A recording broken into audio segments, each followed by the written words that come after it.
With more than 5,000 sailors on board, over 17,000 meals have to be prepared each day on an aircraft carrier. Each ship has its culinary staff consisting of over 100 cooks and food experts to handle these mountainous amounts of food every day. It's impressive how the cooks manage to deliver the same standards of foods in plenty of quantities every single day.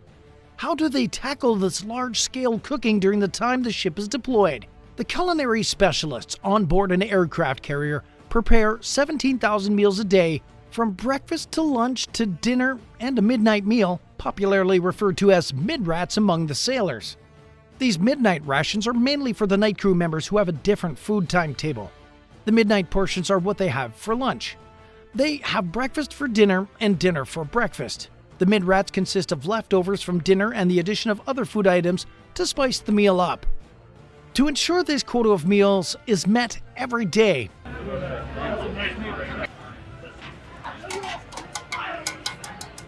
the kitchen staff adheres to a strict 2-week food plan. The food aboard the ship must, in no circumstances whatsoever, be used up, even though it is restocked at regular intervals.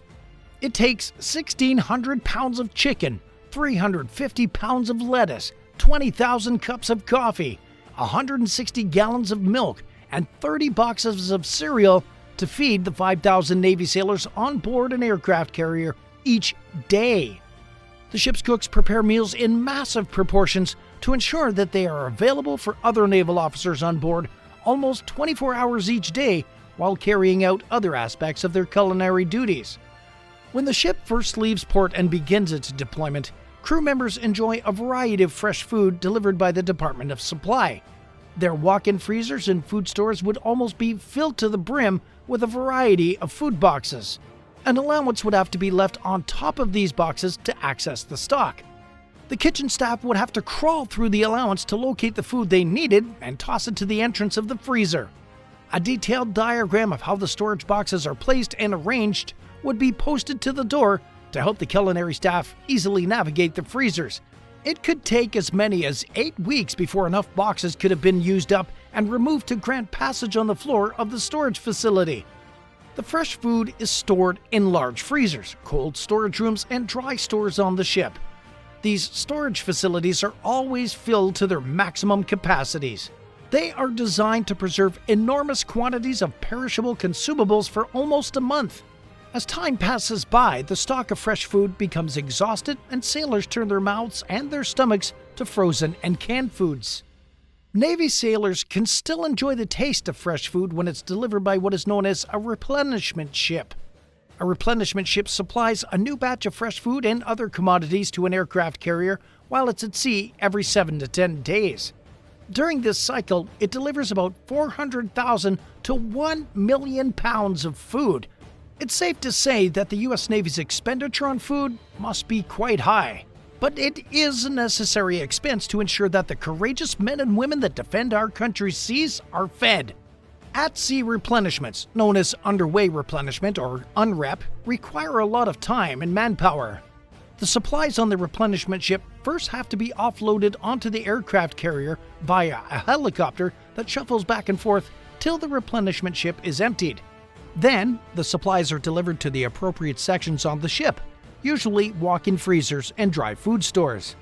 An aircraft carrier also replenishes its stock of foods and other consumables whenever it enters port before restarting the cycle.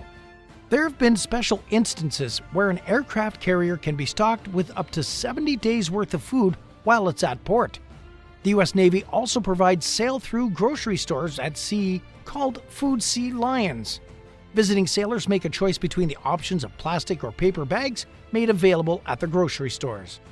On some occasions, like birthdays, sailors can enjoy special deliveries of fancy table settings, wine glasses, cocktails, and main courses that can be found on the menus of expensive restaurants.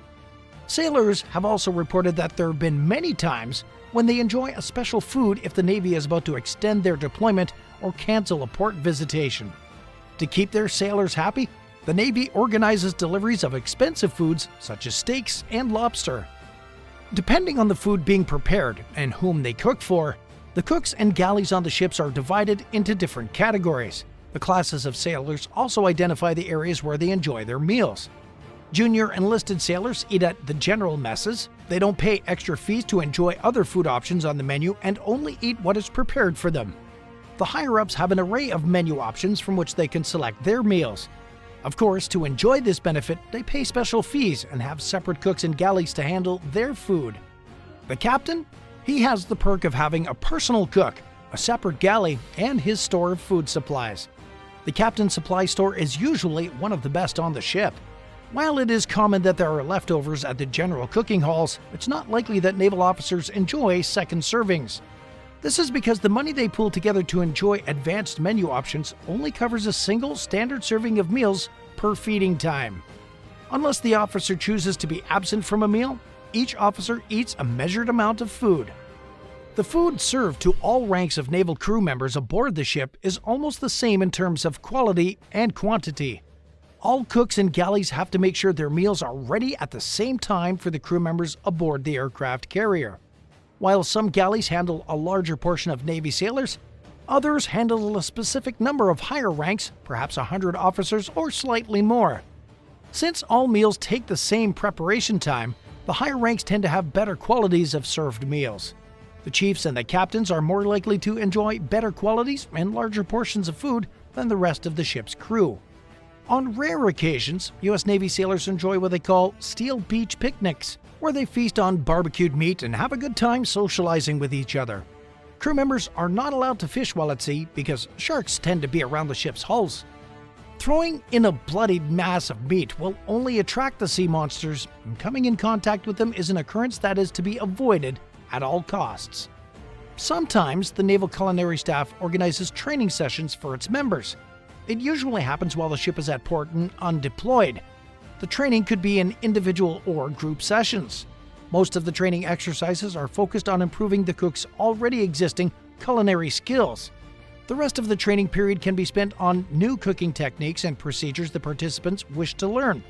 In fact, over the years, these training sessions have proven to reduce the difficulties the kitchen staff face while preparing 17,000 meals a day for the 5,000 sailors on board an aircraft carrier. Special thanks to the Navy culinary staff members for feeding the rest of the crew members. Preparing that number of meals each day is no easy feat. They have to do it for months at a stretch. Shout out to our heroes and heroines in white aprons and chef hats for making sure that at no time is a U.S. Navy sailor hungry. Thanks for watching the video. Let us know what you think of the topic in the comments section below. Don't forget to subscribe to the channel and check out other exciting videos like this. Hit that notification bell to catch future updates, and I'll see you in the next video.